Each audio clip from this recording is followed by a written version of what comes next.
Hello दोस्तों, कैसे हैं आप सब। आज की हमारी कहानी का नाम है ईमानदार बहुएं।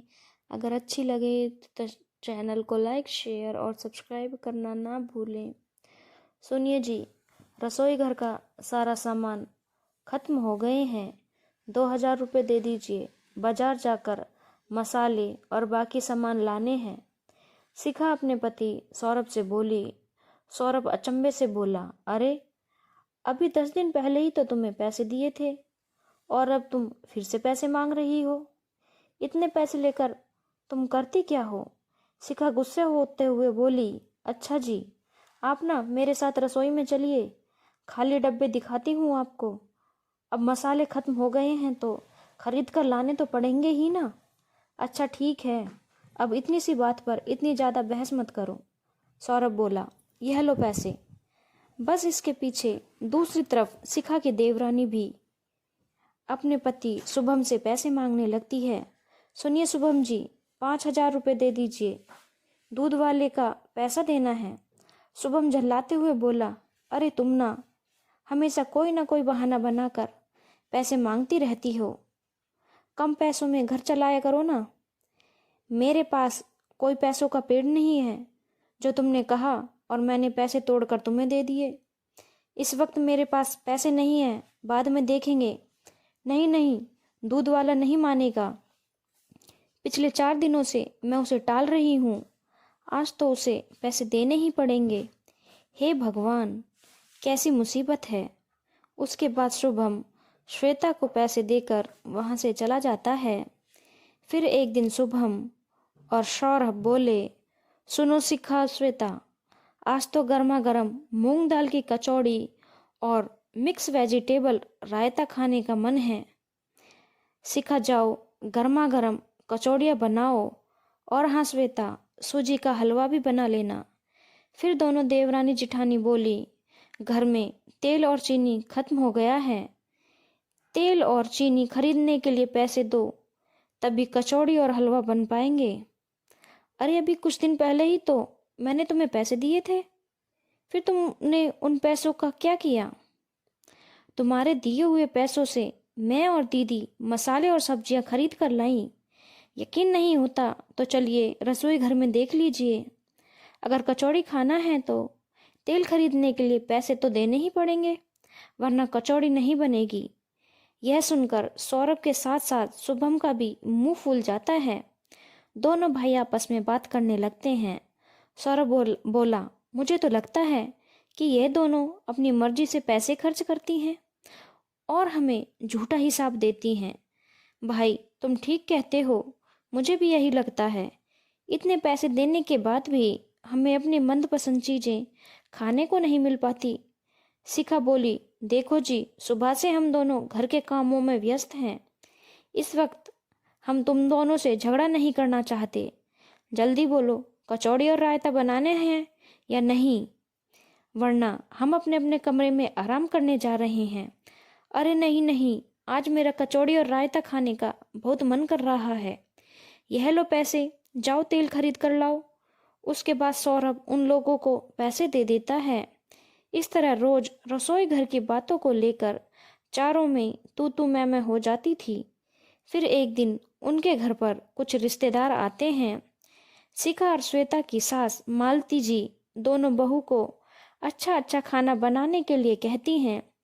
दोनों बहुएं भी रसोई घर में जाकर सभी के लिए खाना बनाना शुरू कर देती हैं। थोड़ी देर के बाद घर के सभी लोग रिश्तेदारों के साथ बैठकर खाना खाने लगते हैं। दूसरी तरफ दोनों बहू भी गर्मा गर्म खाना सभी को परोस रही थी, लेकिन तभी अचानक खाना कम पड़ जाता है। अरे क्या हो गया बहू, जरा 2 पूरी लेकर आओ ना, और साथ में पनीर की सब्जी भी लाना। मालती की दोनों बहुएं बहुत स्वाद खाना बनाती हैं, मन करता है बस खाते जाओ। शिखा बहू, जरा मेरे लिए हलवा और लेकर आना। यह सुनकर रसोई घर में खड़ी दोनों बहू हैरानी से एक दूसरे को देखने लगती हैं। अब क्या करें दीदी, हमने तो नाप तोल के खाना बनाया था, लेकिन खाना तो कम पड़ गया। सब हमारे पतियों की वजह से हुआ है। वह दोनों हमें एक साथ रसोई का सामान खरीदने के लिए कभी पैसे नहीं देते, हमेशा रो रो के थोड़े थोड़े पैसे देते हैं। इसीलिए आज खाना कम पड़ रहा है। तभी सौरभ और शुभम रसोई घर में दाखिल होते हैं। अरे तुम दोनों के कान बहरे हो गए हैं क्या? कब से मामा जी खाने के लिए आवाज दे रहे हैं? चलो जल्दी खाना लेकर बाहर आओ। कहाँ से लेकर आए खाना? खाना तो खत्म हो गया। यह तुम क्या बोल रही हो? अभी तक तो किसी का पेट भी नहीं भरा और खाना खत्म हो गया। तुम दोनों को जरा भी अकल नहीं क्या? जब तुम दोनों को पता था कि घर में इतने सारे लोग आ रहे हैं खाने वाले, और तुम दोनों को खाना ज़्यादा बनाना चाहिए था। रसोई घर में जितना राशन रखा था हमने उसका खाना बना लिया, अब एक भी दाना नहीं बचा है। अरे अभी पिछले हफ्ते ही तो तुम दोनों ने रसोई घर के खर्चे के नाम पर हमसे पैसे लिए थे, फिर वह पैसे कहाँ चले गए? हाँ, आज मुझे एक एक रुपए का हिसाब चाहिए। सौरभ बोला, तुम दोनों की वजह से मेरा दिमाग खराब हो गया है। दोनों भाइयों को चिल्लाते हुए देखकर मालती जी और सारे रिश्तेदार हैरान हो जाते हैं। अरे क्या बात है, तेरे दोनों बेटे तेरी बहुओं के ऊपर क्यों भड़क रहे हैं? उन दोनों ने तो खाना भी बहुत स्वादिष्ट बनाया है, फिर दोनों भाई किस बात पर लड़ रहे हैं? मालती जी बोली, ठहरो, मैं भी पता करके आती हूँ। उसके बाद मालती आवाज देकर अपनी बहू बेटों को बाहर बुलाती हैं। क्या बात है, मेहमानों के सामने तुम सब झगड़ क्यों रहे हो? माँ भी किसी का पेट भी नहीं भरा है और इन्होंने कह दिया कि खाना खत्म हो गया। हम हर महीने इन्हें ढेर सारे पैसे देते हैं, उसके बाद भी यह दोनों ठीक से रसोई नहीं चला पाती। पिछले कई सालों से हम दोनों तुम्हें फिक्स पैसे देते हैं।